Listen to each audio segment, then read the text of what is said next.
Hello friends, माझं YouTube channel Sony ट्युटोरियलवर तुमचं मनपूर्वक स्वागत आहे।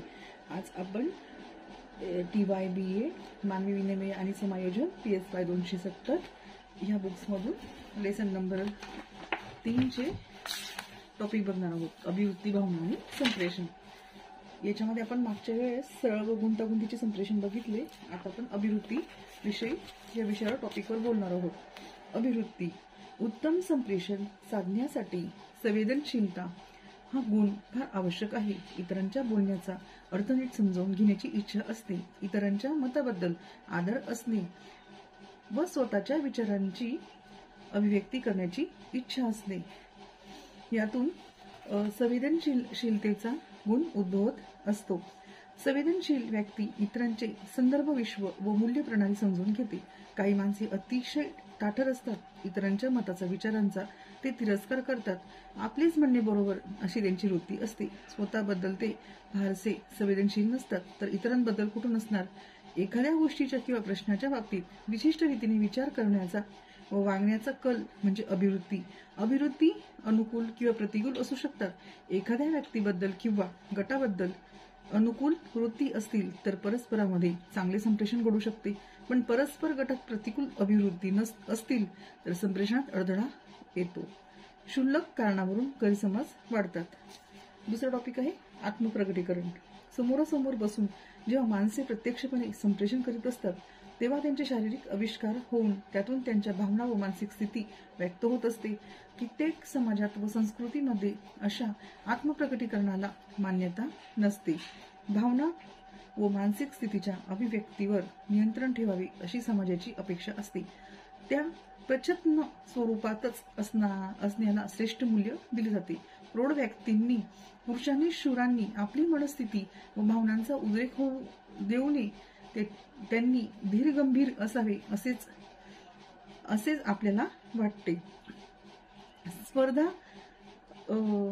स्पर्धात्मक समाजात मात्र अशा प्रकारचे वर्तन विशेष उपयुक्त ठरते। परंतु संप्रेषण तज्ञांच्या मते माणसे एकमेकांसमोर जितक्या मोकळेपणी अभिव्यक्त होत असतील, तितके त्यांच्यात एकमेकांना समजून घेण्याचे प्रमाण जास्त असते। मग ते प्रेम, द्वेष, समजुती, भीती, काळजा, चिंता इत्यादी व्यक्तिगत बाबीवर चर्चा करू लागतात। मात्र या प्रकारे मोकळी खुली चर्चा करण्याची उभयताची तयारी असली पाहिजे।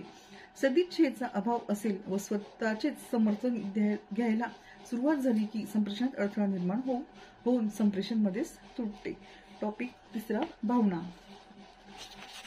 भावना, एकमेकांना समजून घेण्याची इच्छा हा संप्रेषणातील प्रमुख घटक होय।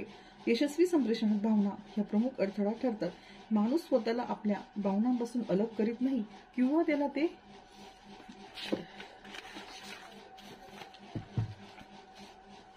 शक्य नसते असे म्हणता येईल। भावना माणसांना शोभून दिसतात, त्यामुळेच मानवी आयुष्याला रंग चढत असतो। भावना म्हणजे मनाची आंदोलित किंवा प्रक्षुब्धतेची स्थिती। भावनामध्ये माणसांना क्रियाशील करण्याची शक्ती असते। राग, भीती, दुःख, आनंद यासारख्या भावनांचा परिणाम आपल्या विचारांवर, बोलण्यावर व वागण्यावर होत असतो। एखादी समस्या पुढे उभी राहिली तर आपल्या पूर्व अनुभवाच्या पार्श्वभूमीवरच तिचे आपणास संवेदन होते। त्या प्रसंगी जी भावना निर्माण झाली होती तिचाही पुनःप्रत्यय येऊ लागतो। त्यामुळेच इतरांचे म्हणणे व दृष्टिकोन समजावून घेणे अवघड होते, कारण दुसऱ्या व्यक्तीही भावनांच्या विळख्यात अडकलेला असतातच। परस्परांच्या भावनांचा एकमेकावर परिणाम होऊन संप्रेषणात अडथळा निर्माण होतो। आपल्या श्रेष्ठत्वाचा पुरावा म्हणून जर आपण आपल्या अभिरुची, पूर्वग्रह, दृष्टिकोन इत्यादीचे प्रदर्शन करीत असू तर त्यामुळे इतर माणसे दुखावली जातात। हा मोठा आला आहे, नैतिकतेचा पुतळा आम्हाला उपदेश करतो असे लोक म्हणू लागतात। खेळीमेळीचे, सामंजस्य वातावरण नाहीसे होते। काही जण संरक्षक पवित्रा घेतात, गप्प बसतात व संप्रेषण संपते। आपले बोलणे लोक आदराने व उत्साहाने ऐकत आहेत अशी जेव्हा प्रेक्षकाची खात्री होते, तेव्हा त्याच्या मनावरील दडपण नाहीसे होते। तो अधिक मोकळा होऊन उत्तम संप्रेषण करू शकतो। पण आपल्या भाषणाचे थंडे स्वागत होत आहे, लोक उदासीन आहेत अशी व्यक्तींची भावना झाली तर ताण निर्माण होतो. वक्ता अधिकच गोंधळ होतो. विचारांची अभिव्यक्ती सूत्रबद्ध रीतीने होत नाही.